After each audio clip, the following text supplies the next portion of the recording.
Okay, since video update 7, those riffs that I was writing live on that last update,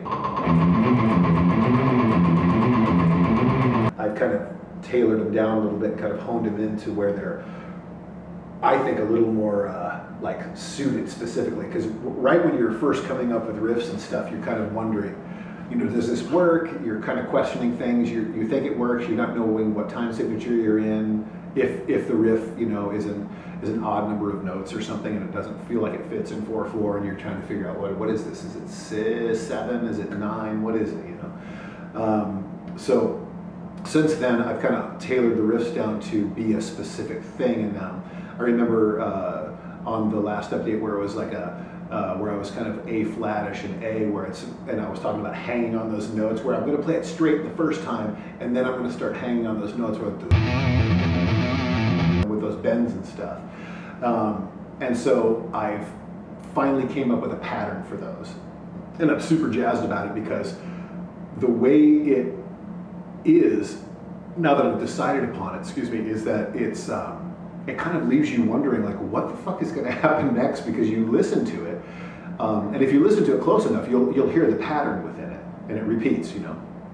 But it's really a unique riff, how it reminds me a little bit of the riff I wrote, the outro of a Maritime. If you listen to my record, my first record, the outro of a Maritime kind of has the same concept, where it's a group of notes, and then I chose to like hang on some of those specific notes for an extra 16th or something, and bend and give it some vibrato, but the pattern takes a long time to repeat. So it's kind of, you're listening to it going, what the fuck's going to, you don't really know what's going to happen next until it might repeat, and then you're like, oh, this is a pattern.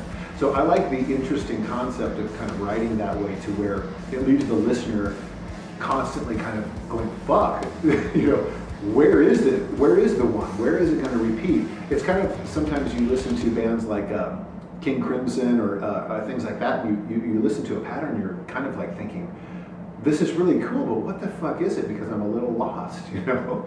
And I've always been attracted to the mathematics of music and things like that, and I find it extremely entertaining, you know? Because anybody can just play in 4/4. And almost anybody can play a non-time signature, but to make it interesting and make it flow, it's another thing to make it flow, you know. So I find this particular riff, it's cool because I figured out later what it is it's a group of 15/16, and then 7/8, and then 4/4, and then 7/8 again, if I'm not mistaken. It took me a while to figure out that it was 15/16. I was like trying different things and programming the click and going, what is it? You know, not so sure, but landed on 15/16, and it works perfect for that particular so many bars. Anyway, so I also wrote additional stuff, and I was just really on a roll, so I'm super stoked about the song, man. It's amazing, because after that whole section, there's a couple of other riffs that are something that I kind of had in my past, like in the toolbox, and like they were always right here, but I never recorded them. So I did end up bringing those out of my memory banks from the long lost arts, the archives in my mind.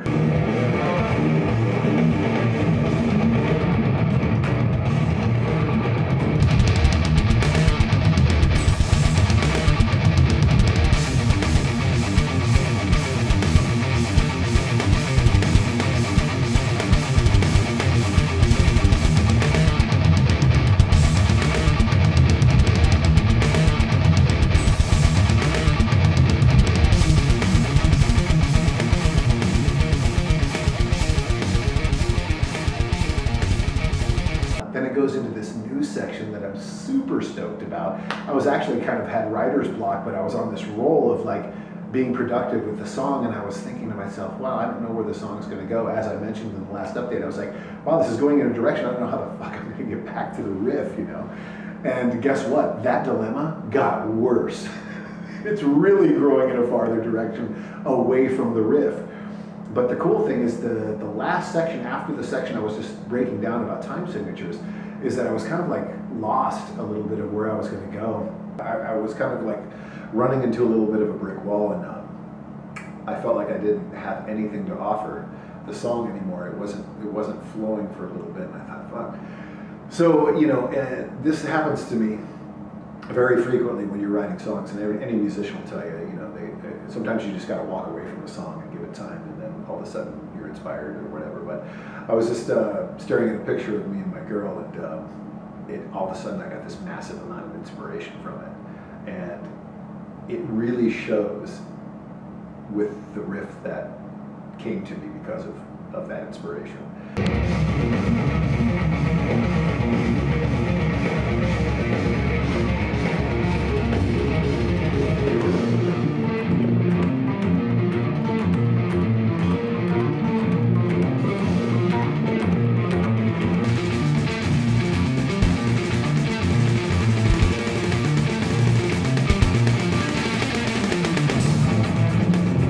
Isn't that fucking fun? What's so cool about this is that I know the technique exists, but I just actually stumbled upon it. It's a quad, so it's 4 notes.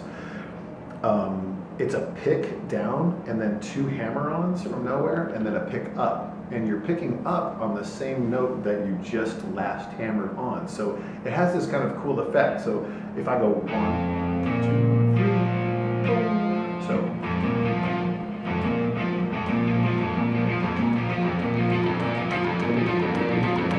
So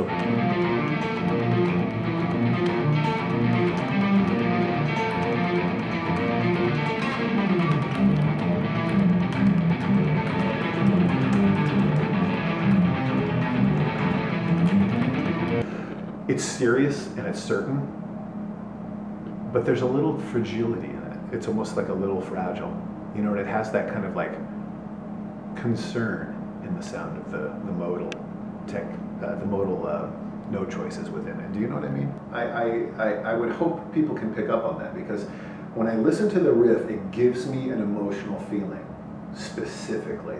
And it could be just me, because I'm the one that's having that inspiration from the picture of her. And but I don't think so. I think other people will be able to relate to the feeling.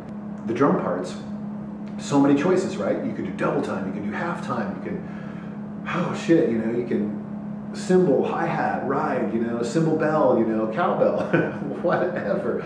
You know, do you want to go double bass? Do you want to go single kick? Do you want the snares on the up? Do you want the kicks on the down? What do you want? There's just a million, it's endless possibilities. So immediately go from this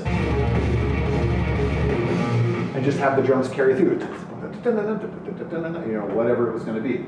But the more I listened to it, the more it was begging me to give the song like a break, like we're in this clouded minor negativity stuff, and then just boom, we're gonna just break out, and it's gonna be like silent.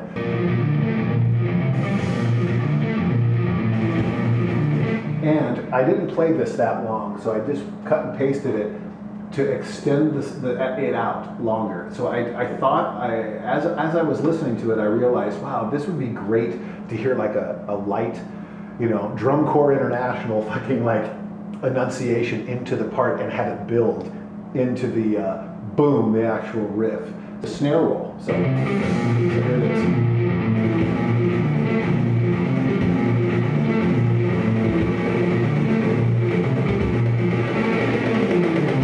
And I added some kicks to it occasionally. We can solo it and listen to it. It sounds like this.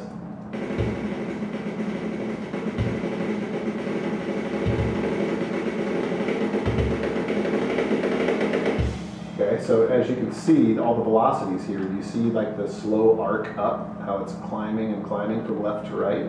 That's like the velocity strength. I wanted it to be soft, that's why everything's like a light blue color, and the further you go right, the heavier the velocity, so the color gets darker and deeper blue. I wanted the accent, I wanted it to be kind of like, kind of on the upbeat, like,